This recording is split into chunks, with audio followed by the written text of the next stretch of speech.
நம் ஆண்டவர் இயேசு கிறிஸ்துவின் நாமத்தினால் மகிழ்ச்சியும் சமாதானமும் நம் அனைவரோடும் இருப்பதாக. எபிரேயர் 2:11-18 முடிய. தூய்மையாக்குகிறவர் தூய்மையாக்கப்படுவோர் அனைவருக்கும் உயிர் முதல் ஒன்றே. இதனால் இயேசு இவர்களை சகோதரர் சகோதரிகள் என்று அழைக்க வெட்கப்படவில்லை. உமது பெயரை என் சகோதரர் சகோதரிகளுக்கு அறிவிப்பே. சபை நடுவே உம்மை புகழ்ந்து பாடுவேன் என்று கூறியுள்ளார் அன்றோ.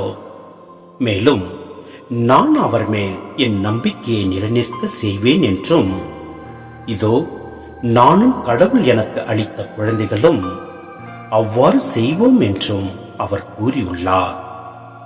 ஊனும் இரத்தமும் கொண்ட அப்பிள்ளைகளைப் போல் அவரும் அதே இயல்பில் பங்கு கொண்டார். இவ்வாறு சாவின் மேல் ஆற்றல் கொண்டிருந்த அழகையை சாவின் வழியாகவே அழித்து விட்டார். வாழ்நாள் முழுவதும் சாவு பற்றிய அச்சத்தினால் அடிமைப்பட்டிருந்தவர்களை விடுவித்தார். ஏனெனில் அவர் வானதூதருக்கு துணை நிற்கவில்லை, மாறாக ஆபிரகாமின் வழிமரபினருக்கே துணை நின்றார் என்பது கண்கூடு. ஆதலின் கடவுள் பணியில் அவர் இரக்கமும் நம்பிக்கையும் உள்ள தலைமை குருவாயிருந்து மக்களுடைய பாவங்களுக்கு கழுவாய் ஆகுமாறு எல்லாவற்றிலும் தம் சகோதரர் சகோதரிகளைப் போல் ஆக வேண்டியதாயிற்று. இவ்வாறு தாமே சோதனைக்கு உள்ளாகி துன்பப்பட்டதனால் சோதிக்கப்படுவதற்கு உதவி செய்ய அவர் வல்லவர். சிந்தனை: இயேசு மனித ஊன், இரத்தம், சாவு இவற்றை பகிர்ந்து நம்மை மீட்கிறார். அதே போல நாமும் பிறரை சார்ந்து ஒன்றித்து உலக விடுதலைக்கு உதவுவதன் மூலம் நமது மீட்பின் பாதையில் முன்னேறுகிறோம்.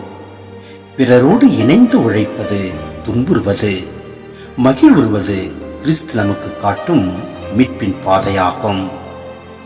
சில வேளைகளில் நம் மனித சூழ்நிலைகளிலிருந்து தப்பித்து தன்னிச்சையாக செயல்பட நாம் விரும்புகின்றோம். அதன் மூலம் இறைவனோடு ஆழமாக ஒன்றிக்க இயலும் என எண்ணுகின்றோம். ஆயினும் கடவுள் மனிதரை சார்ந்து வாழ்வதன் மூலமே மனித குலம் முழுவதையும் மீட்டெடுக்க விரும்புகிறார். நம் ஆண்டவர் இரக்கமும் நம்பிக்கையும் உள்ளவராக திகழ்கின்றார். எனவே தாமே சோதனைக்கு உள்ளாகி துன்பப்பட்டதனால் சோதிக்கப்படுவோருக்கு உதவி செய்ய அவர் வல்லவராய் திகழ்கின்றார். எனவே நம் ஆண்டவரில் நம்பிக்கை கொள்வோம். எல்லாம் வல்ல இறைவன் நம்மை நிறைவாய் ஆசீர்வதிப்பார். ஆமென்.